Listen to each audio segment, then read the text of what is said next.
Season 2 ended with Westeros preparing for all-out war. Dragons are gathering, armies are marching, and the conflict between the Blacks and the Greens is about to spread across the entire continent.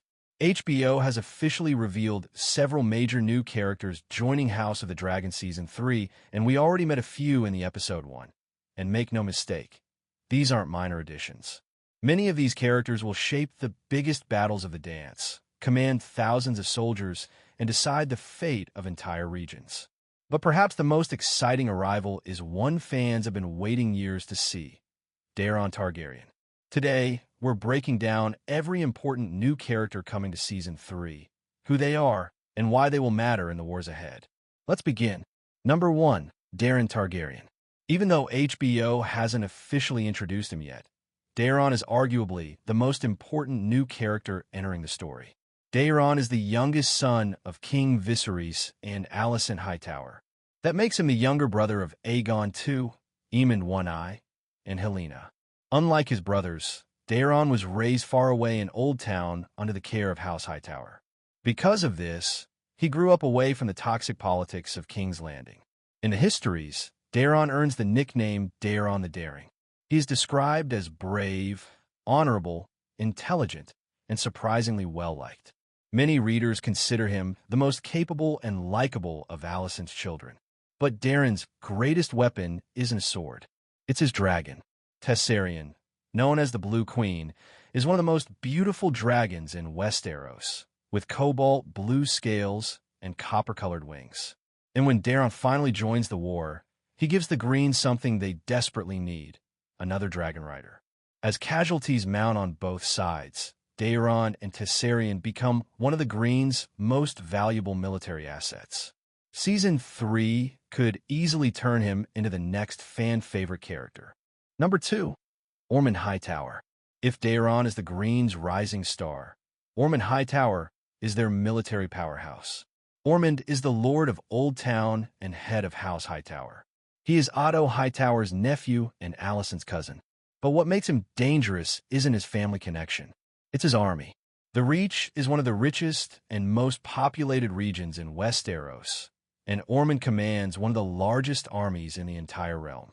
While King's Landing has been weakened by losses, Ormund is marching north with thousands of fresh soldiers. Think of him as the Tywin Lannister of the dance: strategic, powerful, and capable of changing the course of the war. Once Daeron and Tessarion join his campaign, the Greens suddenly possess one of the most dangerous military forces in Westeros. Number 3. Roderick Dustin. On the opposite side stands one of the most legendary warriors in Fire and Blood, Roderick Dustin, better known as Roddy the Ruin. Roddy is a northern lord from Barrowton. He leads a fearsome force known as the Winter Wolves. These aren't young soldiers seeking glory. They are older northern warriors who expect never to return home. They march south fully prepared to die. That makes them terrifying. While southern armies fight for power and ambition, the Winter Wolves fight with nothing left to lose. Roddy himself becomes famous for his courage, ferocity, and battlefield leadership. Many book readers consider him one of the greatest warriors of the entire dance. Whenever Roddy enters a battle, expect bloodshed. Number 4. Torrhen Manderly. Another major northern ally is Torrhen Manderly. House Manderly controls White Harbor, the wealthiest port city in the north. Unlike many northern lords, the Manderlys possess immense wealth and resources. Torrhen represents the growing northern commitment to Rhaenyra's cause. His arrival demonstrates that support for the Blacks extends far beyond Dragonstone. As the war expands, alliances become just as important as dragons, and Torrhen helps ensure that the North remains firmly behind Rhaenyra. Number 5. Alysanne Blackwood. If there is one newcomer who could steal every scene she appears in, it's Alysanne Blackwood. Known throughout history as Black Aly, she is one of the most famous female warriors in Westerosi history. House Blackwood has already been established as one of Rhaenyra's strongest supporters. Alysanne takes that loyalty to another level. She is fearless, highly skilled in combat, and possesses the fierce independence that made House Blackwood legendary. What makes Black Aly special is that she isn't remembered simply as a noblewoman. She is remembered as a warrior. And during the chaos of a dance, warriors are exactly what the Blacks need. Number 6. Luthor Largent. Not every important battle happens on an open field. Some are fought inside cities, inside castles, and inside the streets of King's Landing. That's where Luthor Largent comes in. Largent is a giant of a man and a respected commander within the City Watch. He has long-standing ties to Daemon Targaryen and holds influence where influence matters most, the capital. As political tensions rise and King's Landing becomes increasingly unstable, characters like Largent may prove just as important as dragon riders. Control the city. Control the throne. Number 7. Jon Roxton. Every war needs champions. And for the Greens, that champion is Jon Roxton. Nicknamed Bold Jon, Roxton is a dangerous knight known for wielding the Valyrian steel sword Orphanmaker. Valyrian steel weapons are incredibly rare, and in Westeros, owning one instantly makes a warrior more dangerous.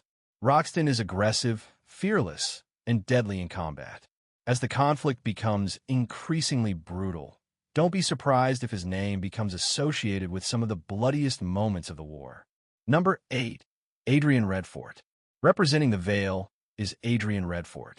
The Vale has already pledged support to Rhaenyra, but its full military strength has yet to play a major role. Redfort serves as another reminder that the Blacks possess allies spread across Westeros. As more armies mobilize and the conflict expands beyond the Crownlands, commanders like Adrian Redfort will become increasingly important. Every lord, every castle, every soldier matters now. Why these characters matter.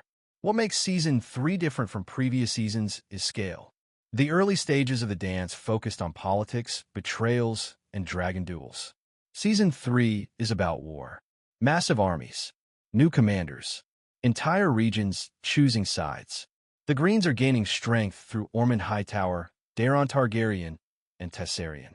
The Blacks are being reinforced by Roddy the Ruin, Black Aly, Torrhen Manderly, Adrian Redfort, and powerful northern allies.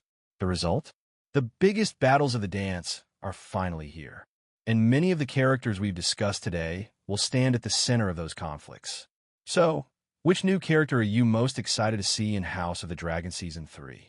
Is it Daeron Targaryen and Tessarion, the legendary Roddy the Ruin, the fierce Black Aly, or the powerful Lord Ormund Hightower?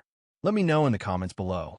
If you enjoyed this breakdown, make sure to like the video, subscribe for more House of the Dragon content, and turn on notifications so you don't miss future deep dives into the Dance of the Dragons. Until next time, the history of Westeros continues.